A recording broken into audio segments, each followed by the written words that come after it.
All right, tonight we're taking you back in time. Our Exploring Idaho series heads to Hagerman, home to a fossil site millions of years in the making. Audrey Tackett shows us how these ancient fragments still shape what we learn about Idaho today. 3 to 4 million years ago, this land looked a lot different. 100-pound beavers, mastodons, saber-toothed cats, Hagerman horses, just a few of the creatures that roamed all across North America, including right here in Hagerman Valley. Once upon a time, this valley wasn't home to farm fields and riverside towns, but to hundreds of animal species. Their remnants are what makes this spot in southern Idaho one of the richest fossil sites in North America. We have the world's largest deposit of Pliocene fossils. So these are fossils that represent time on Earth right before the classic ice age starts. Francisco Hernandez is a park ranger, but also a storyteller. At the Hagerman Fossil National Monument, he brings history back to life through science and imagination. The part of the fossil beds that are federally protected by the National Park Service is just shy of 4,000 acres. So it's about a 6-mile stretch north to south. The Hagerman Fossil Beds National Monument was founded in 1988, but the story of the fossil bed's discovery starts nearly a century ago.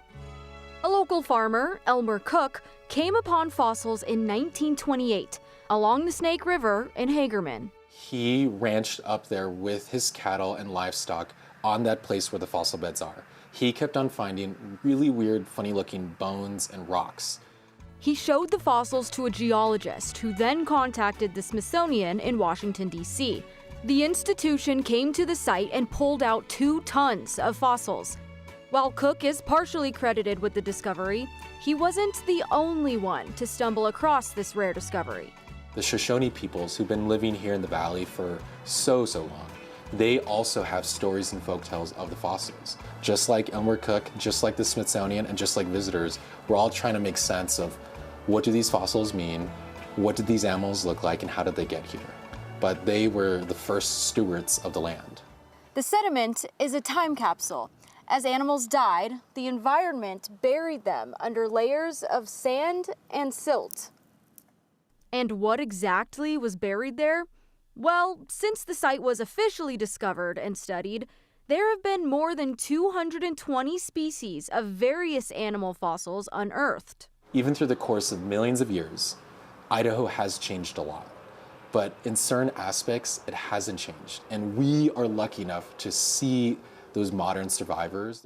A mix of extinct species, 12-foot tall short-faced bears, 10-foot tall mastodons, lion-sized saber-toothed cats, and survivors that still live on in 2025. the ancestors of beavers, otters, elk, pronghorn deer, and we also have some pelicans, herons, ducks.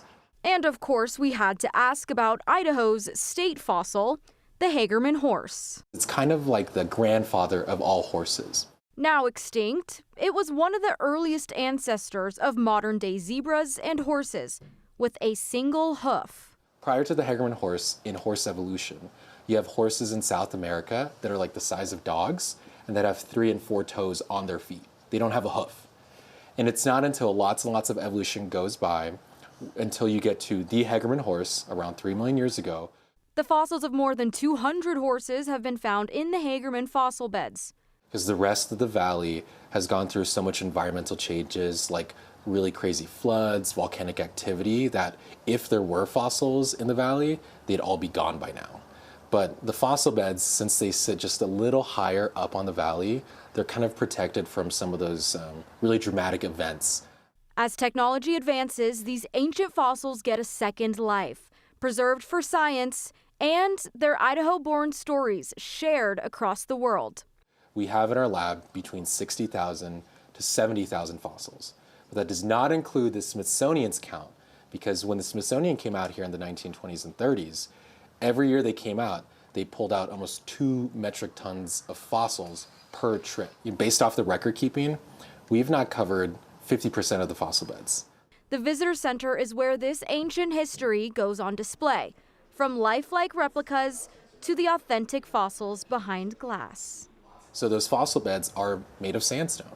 And for that reason, we do a lot of our education, our events, our outreach to the public off-site, away from the fossil beds. With an unknown amount of fossils yet to be uncovered, Hagerman's ancient world isn't finished telling its story. I just feel lucky that I get to see this with my eyes, and then I get to share this with someone in the future. For Exploring Idaho, Audrielle Tackett, Idaho's News Channel 7.